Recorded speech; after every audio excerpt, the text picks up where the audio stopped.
E aí, pessoal, tudo bem com vocês?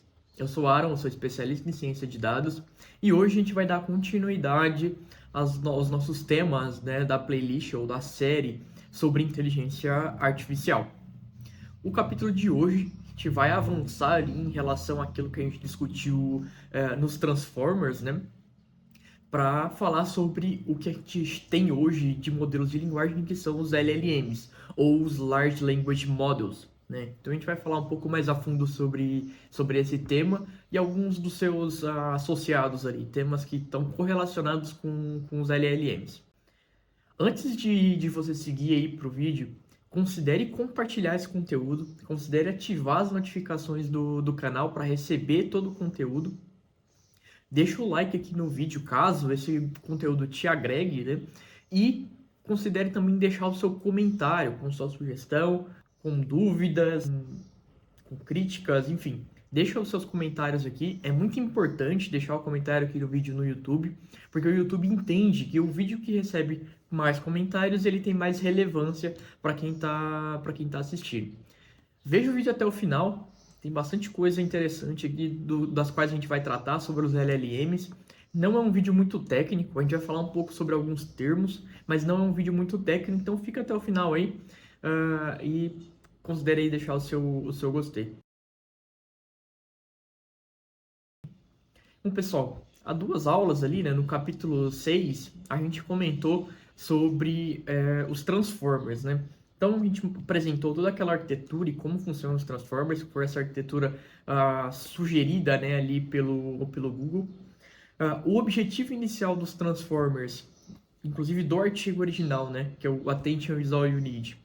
O objetivo desse artigo era apresentar uma ferramenta de encoder-decoder para tradução de texto com qualidade, né? Inclusive, essa é uma ferramenta que ela foi utilizada pelo Google Translator, né? E é exatamente por isso que hoje o Google ele tem uma capacidade de tradução tão boa. E aí outras ferramentas de tradução também utilizam essa arquitetura. Mas a arquitetura de Transformer que mais se popularizou, né, principalmente quando a gente está falando dos grandes LLMs ou dos grandes chats que a gente tem hoje de conversação humano-máquina, eles usam uma arquitetura que chama Decoder Only. Né? Então, basicamente, eu tenho ela minha estrutura de transformer e eu só levo em consideração a minha parte ali do meu decoder, né? Porque eu não preciso de fato ficar transformando uma coisa em outra. Eu só preciso de uma entrada e uma saída. Né? Então, é uma arquitetura um pouco mais simples. Inclusive, o GPT ele utiliza essa arquitetura de decoder only. É uma arquitetura mais simples e muitas vezes mais eficiente, principalmente na hora de treinar esse meu modelo, né? Então, bom, o Transformers ele se popularizou desde a publicação desse artigo. Obviamente que houveram algumas transformações com base naquela arquitetura original, pequenas alterações, né, para trazer mais qualidade, para trazer mais velocidade, trazer alguns mecanismos que vão aprimorar, né, aquele conceito. Obviamente eu não vou entrar muito no mérito de cada modelo, porque cada modelo tem as suas peculiaridades, né? Mas o que é interessante é que a partir desse conceito de Transformers, a gente conseguiu criar esses grandes modelos de linguagem e sair daquilo que a gente tinha ali como só o NLP, né, que é esse processamento de linguagem natural, onde eu conseguia identificar sentimento, onde eu conseguia até fazer uma legenda, né, de uma imagem, a gente conseguia fazer algumas coisas interessantes, mas nada muito grande, né, nada muito complexo. E é exatamente isso que os LLMs faz hoje, né? Então, eu treino um modelo com bilhões de parâmetros, principalmente ali, né, olhando para todo o conteúdo que a gente tem disponível, principalmente na internet, né? A gente treina esses grandes modelos e esses grandes modelos se tornam o que a gente chama de modelos fundamentais. O que são esses modelos fundamentais? Basicamente, a ideia de um modelo fundamental que ele tenha um conhecimento generalista sobre vários temas. Ele não é um grande especialista em nenhum tema, né? Mas ele tem um conhecimento geral. Ele ainda não é um modelo geral, e eu já explico o que seria o modelo geral, mas ele tem uma informação bastante generalista. E a partir desses modelos fundamentais, eu faço o fine tuning desses modelos. O que é o fine tuning? Basicamente eu pego um modelo pré-treinado. Inclusive, quando a gente olha lá pro GPT, o P, né, ali ele é exatamente disso, né? Então eu tenho ali o G de Generative, o P de Pre-trained e o T de Transformer. Então o GPT, né, nada mais é do que um Transformer generativo pré-treinado, ou seja, ele é um modelo fundamental pré-treinado do qual eu vou pegar aquele modelo, vou apresentar novas informações para ele de coisas específicas, né? E vou tornar ele especialista por meio de um fine tuning, onde o fine tuning nada mais é do que vou fazer um ajuste fino nos pesos sinápticos para que ele se torne especialista em um determinado tema. Vou dar um exemplo sobre isso. Recentemente a gente teve o lançamento do Llama 2 pelo Facebook, pela Meta, né? O Llama 2 é um modelo fundamental. Porém, logo em seguida, a própria Meta lançou ali o Code Llama 2. Né? O Code Llama 2 é um modelo não mais fundamental, porque o modelo fundamental é o Llama 2, onde aconteceu o fine tuning, ou seja, ele foi retreinado, né? Os pesos dele sofreu esse ajuste fino, para que ele pudesse ali ser um especialista em códigos, né? Em linguagem de programação. A gente pode fazer isso para vários casos. Por exemplo, a gente pode criar um modelo especialista, né, um grande modelo de linguagem especialista e identificar padrões padrões genéticos ali, né, para criar medicamentos, para criar coisas novas. Né? A gente pode fazer vários modelos especialistas com base nesses modelos fundamentais, tá? Fazendo o fine tuning, tá bom? E aí, existe um outro conceito que são os modelos gerais, né? O que é um modelo geral? Em um modelo geral, eu não tenho mais essa condição de um modelo fundamental. Um modelo geral, ele é literalmente especialista em tudo, né? Então, eu teria ali basicamente um super-humano, né? Ao invés de eu ter pequenos modelos especialistas, pequenos entre aspas, né? Na verdade, são grandes modelos especialistas em um determinado tema, com uma complexidade alta, eu tenho um grande modelo gigantesco, né, que é literalmente especialista em tudo, ou em vários temas. Tá? Esse seria ali um modelo geral. Muitas pessoas acreditavam, né, que o GPT ele poderia ser esse modelo geral, mas a gente ainda não alcançou, né, essa condição. Tá bom?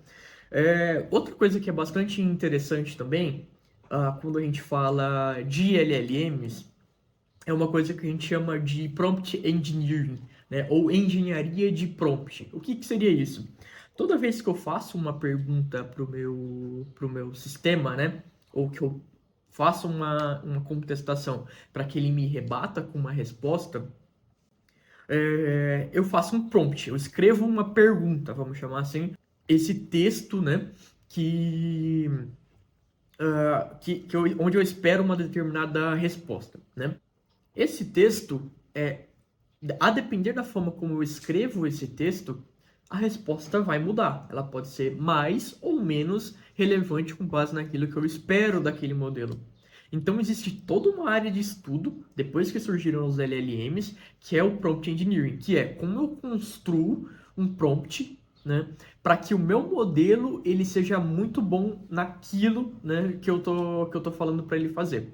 Por exemplo, existem vários prompts aí pela internet, onde você vai ver que o GPT, por exemplo, ele está assumindo um papel de um guru de livros, né? Ele conhece várias informações de livros e ele vai sempre te dar uma resposta bem estruturada em tópicos. Ou o GPT, ele é um grande interpretador de código, por mais que ele não seja especialista nisso, ele é um grande interpretador de código, ele sempre vai te dar a resposta exatamente estruturada da mesma forma como você espera, né? Então, é bem interessante essa questão, porque você consegue otimizar, né, a sua resposta simplesmente passando um prompt de qualidade, né? Um prompt melhor ali construído. Né? Então isso é bem interessante também e tem toda uma área de estudo relacionada a isso. Inclusive várias das áreas em que o GPT ali, né, ou que os LLMs tem substituído, aqui eu estou falando o GPT, mas vamos considerar sempre como LLM. Vou começar a falar até LLM aqui. Por quê? O GPT hoje é o mais popular, mas a gente tem uma infinidade de vários outros, né? Inclusive a gente tem agora o Llama 2, que é muito popular, inclusive o Open Source da Meta, a gente tem o Google Bard do Google, a gente tem o Claude 2 agora, né, da Anthropic, né? Então tem vários modelos complexos, né? Que tem capacidades distintas, né?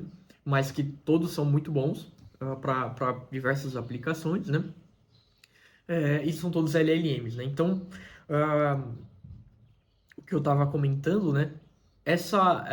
As áreas das quais os LLMs vão substituir as pessoas, ou têm substituído, ou têm capturado mais eficiência nessas pessoas, essas pessoas estão tendo que se tornar, entre aspas, né, especialistas em prompt engineering, né? Eles precisam fazer essa condição ali eles precisam aprender, né, a criar os melhores prompts, beleza? Isso é bem interessante também.